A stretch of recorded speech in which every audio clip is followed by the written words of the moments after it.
कि अब जो हमने इसमें आरोप लगाए हैं, जो हमने चार्जेस लगाए हैं, इनको जस्टिफाई करने के लिए आप कोई गवाह ढूंढ के लेके आइए, इनको जस्टिफाई करने के लिए आप कोई एविडेंस लेके आइए। तो फिर ईडी और सीबीआई क्या करती है?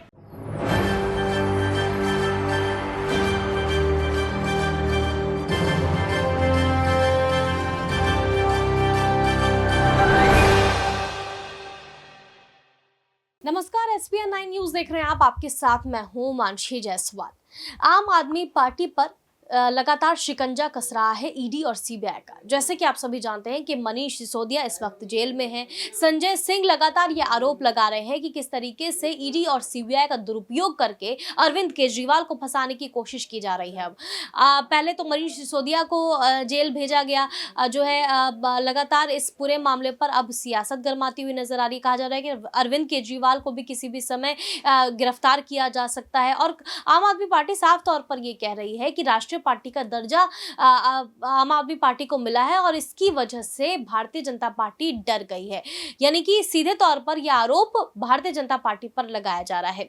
आम आदमी पार्टी की नेता आतिशी सिंह बड़े आरोप लगाती हुई भारतीय जनता पार्टी पर नजर आ रही है। उनका साफ तौर पर कहना है कि ईडी और सीबीआई किस तरीके से इस वक्त बड़े सबूत इकट्ठे कर रही है, लेकिन एक भी सबूत उनके खिलाफ नहीं मिल पाया है। यानी कि अरविंद केजरीवाल के खिलाफ, मनीष सिसोदिया के खिलाफ अभी तक कोई भी सबूत ईडी को नहीं मिले हैं। वही खंगालने की कोशिश ईडी सीबीआई कर रही है। लेकिन जो अभी इस वक्त जानकारी मिल रही है वो यही है। आम आदमी पार्टी की नेता आतिशी सिंह क्या कुछ कह रही है, पहले वो सुनाते हैं।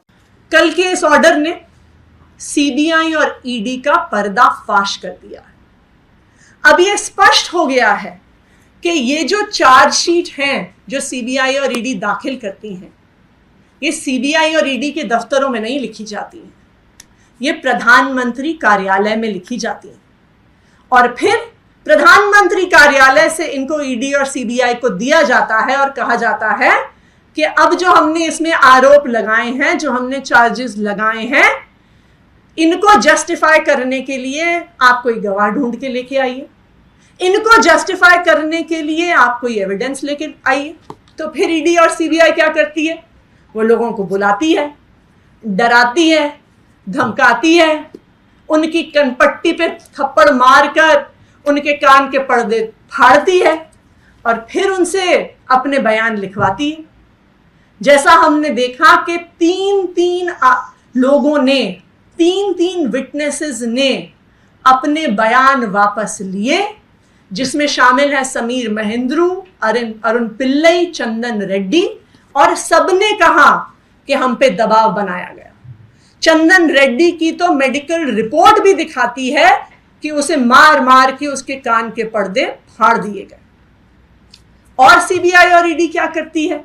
जब उन्हें कोई ना कोई सबूत दिखाना होता है तो सीबीआई और ईडी को फिर झूठ बोलना पड़ता है कि मनीष सिसोदिया जी ने एविडेंस डिस्ट्रॉय करने के लिए 14 फोन तोड़ डाले। लेकिन जब हम खुद बिना किसी रिसोर्सेज के थोड़ा जांच करते हैं और फोन के IMEI नंबर निकालते हैं तो पता चलता है कि उस 14 में से 7 फोन तो सीबीआई और ईडी के पास खुद हैं और 7 बाकी फोन अभी भी अंडर यूज है। तो ये भी सीबीआई ईडी को जो झूठे एविडेंस प्रेजेंट करने पड़ते हैं उनका पर्दाफाश हो जाता है। फिर सीबीआई और ईडी को लगता है कि हमें कुछ तो दिखाना पड़ेगा, हमें ऊपर से आदेश आया है, हमें पीएमओ से आदेश आया है, तो फिर वो चार्जशीट में संजय सिंह जी का नाम डाल देते हैं। लेकिन जब संजय सिंह जी उन्हें लीगल नोटिस भेजते हैं तो फिर ईडी को माफी मांगनी पड़ती है और कहना पड़ता है कि जी हमसे गलती हो गई, हमने गलती से संजय सिंह जी का नाम डाल दिया। तो कुल मिलाकर एक चीज अब देश के सामने आ गई है कि जो कुछ भी शराब घोटाले के नाम पर बताया जा रहा है ये सरासर झूठ है, बेबुनियाद है, बिना किसी सबूत के है। कोई भी ऐसा घोटाला नहीं हुआ है। और अब कोर्ट की ऐसी टिप्पणी के बाद जहां पर कोर्ट अपने आदेश में यह कहता है कि किसी भी आरोप के लिए there is absence of any satisfactory corroborative material and there are contradictions and deficiencies in the statements that are being made by the enforcement directorate.